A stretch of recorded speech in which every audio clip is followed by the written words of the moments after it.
selanjutnya yaitu bayam. Bayam atau Amaranthus sp termasuk ke dalam famili Amarantaceae atau suku bayam-bayaman dan merupakan salah satu jenis sayuran daun yang berasal dari daerah tropis seperti di Indonesia. Bayam biasanya dikonsumsi sebagai sayuran hijau yang banyak mengandung vitamin dan mineral.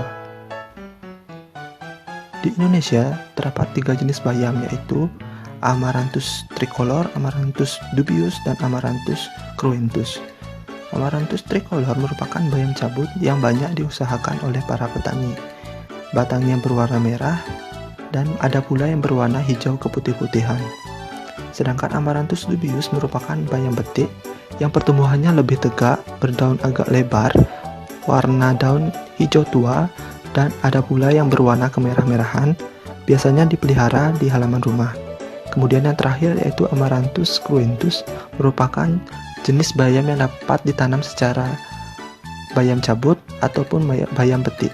Jenis bayam ini tumbuh tegak, berdaun besar, berwarna hijau keabu-abuan, dan dapat dipanen secara cabutan pada umur 3 minggu. Menurut data penelitian yang dilakukan oleh Kachiguma dan Aku Bugo, dalam 100 gram bayam, yaitu kandungan air sebesar 3,08%, lemak 4,65%, serat 8,61%, karbohidrat 52,18%, kemudian ada kalsium 2007 mg, protein 18,3 mg, zat besi 19,82 mg, magnesium 231,22 mg, vitamin C 66,4 mg, beta karotin 3,29 mg, dan vitamin B1 2,75 mg. Sayuran yang ketiga yaitu terong atau terung atau Solanum melongena. Terong dapat menjadi tanaman semusim atau setahun atau bahkan tahunan. Terong termasuk ke dalam famili Solanaceae atau suku terong-terongan. Tinggi tanaman terong berkisar antara 60 sampai 240 cm dengan batangnya yang berair, berbulu, dan ada pula yang berduri. Tanaman terong berbentuk semak atau perdu dengan tunas yang tumbuh terus dari ketiak daun sehingga tanaman terlihat tegak atau menyebar merunduk. Menurut penelitian yang dilakukan oleh Kowalski, dalam 100 gram terong memiliki komposisi sebagai berikut, yaitu protein 1,17%, lemak 0,1%, karbohidrat 3,7%, selulosa 1,95%, vitamin C 16,86 mg, magnesium 38,58 mg, zat besi 0,81 mg, dan kalsium 9,83 mg. Adapun faktor-faktor yang mempengaruhi pertumbuhan sayuran yaitu yang pertama ada nutrisi. Nah, untuk tanaman kangkung sendiri, nutrisi yang cocok yaitu menggunakan pupuk N dengan kadar 50-100 kg per hektar lahan. Sedangkan untuk bayam sendiri menggunakan pupuk organik berupa pupuk kandang dengan dosis 1 kg per meter persegi. Sedangkan terong menggunakan pupuk kandang, kompos, dan pupuk anorganik berupa pupuk nitrogen dengan dosis 30 kg per hektar. Faktor selanjutnya yaitu cahaya matahari. Untuk ketiga jenis sayuran yang kami pakai sebagai acuan, ketiga jenis sayuran tersebut membutuhkan intensitas cahaya 100%, yang berarti bahwa dalam masa pertumbuhan, ketiga jenis sayuran tersebut membutuhkan cahaya matahari penuh atau tanpa menggunakan penghalang. Faktor selanjutnya yaitu suhu. Untuk tanaman kangkung sendiri, suhu yang diizinkan untuk menanam kangkung yaitu sekitar 28-35 derajat Celcius, untuk bayam 20-30 derajat Celcius, dan untuk terong sendiri 25-30 derajat Celcius. Faktor selanjutnya yaitu tanah, di mana pada pertumbuhan kangkung, khususnya untuk kangkung darat, tanah yang digunakan yaitu harus tanah yang telah digemburkan sebelumnya. Sedangkan untuk bayam, tanah digemburkan pula dengan lebar 20-30 cm dengan pH 6-7. Sedangkan untuk tanaman terong, tanah yang diperlukan yaitu harus tanah yang subur, tidak tergenang oleh air, kemudian pH-nya 5-6 dan memiliki drainase yang lancar.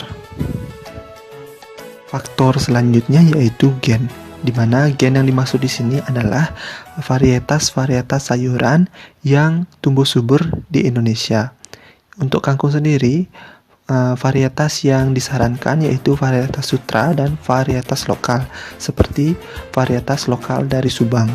Kemudian untuk bayam, varietas yang dianjurkan yaitu giti hijau, giti merah, kakap hijau, bangkok, dan cimangkok. Sedangkan untuk sayuran terong sendiri, hampir semua jenis varietas dapat tumbuh subur di Indonesia. Faktor selanjutnya yaitu kelembaban. Nah, untuk tanaman sayuran kangkung itu tidak membutuhkan jenis kelembaban yang khusus serta tidak spesifik.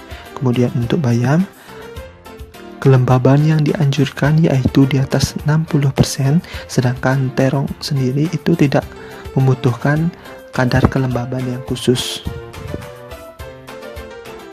Pasca panen kangkung. Pasca panen kangkung ini yang pertama ada pengumpulan seluruh batang kangkung yang sudah dipotong atau dicabut lalu dikumpulkan pada tempat yang teduh.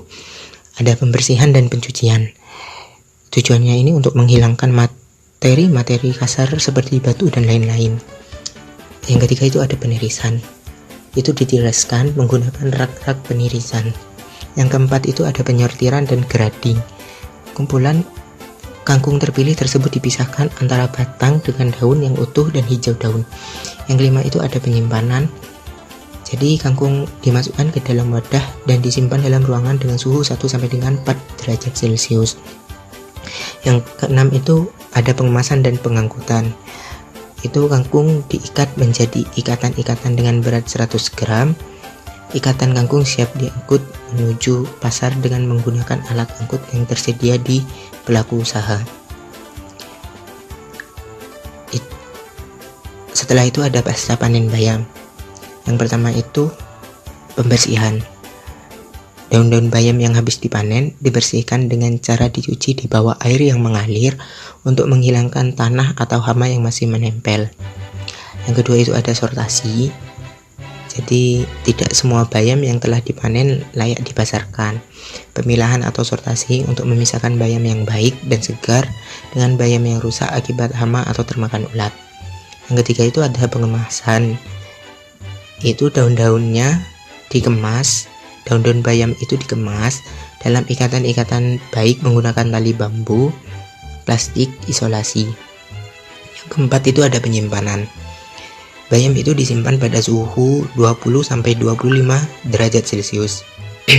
Kesegaran daun bayam hanya dapat bertahan selama 12 jam. Bayam dapat disimpan dengan cara mencetupkan bagian akar sayuran dalam air atau disimpan dalam lemari pendingin. Selanjutnya ada pasca panen terong. Yang pertama itu pre-sorting.